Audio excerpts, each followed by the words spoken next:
আসসালামু আলাইকুম প্রিয় ফেসবুক বন্ধুরা, সবাই কেমন আছেন? আশা করি আলহামদুলিল্লাহ ভালো আছেন। আমার চলে আসলাম নতুন একটা ভিডিওতে। এই যে দেখেন একটি ওয়াল ছবি, সাইড ব্যাগের একটি ওয়াল ছবি, সাইড ব্যাগলা কিছু কিনতে দেবেন। ফেস পুরো একাশি কাঠ দিয়ে বানানো, এই যে হাতে কাজ করা হাতে ডিজাইন সাইড ব্যাগলা দেখেন। বাইরের ভিতরে কালার সেম কালার, বাইরে বানিশ কালার, ভিতরে আমরা হোয়াইট কালার করে দিচ্ছি। হোয়াইট দিয়া এটা সেম ডিজাইন, সেম কালার।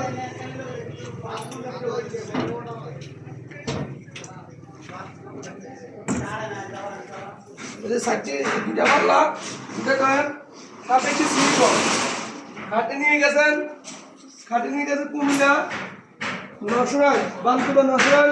আমার ভাই বাচ্চুমিয়া কুমিল্লা সদর। এই যে কাস্টমার আছে এখানে, এই আমার ভাই কুমিল্লা সদর, আমার পুরো ভাই, আমার আপন পুরো ভাই। এই মাটি নিয়ে গেছেন। এই যে ভাই মাটির কথা কিছু বলেন। আচ্ছা ঠিক আছে, আবার দেখা হবে নতুন কোনো ভিডিও। আসসালামু আলাইকুম।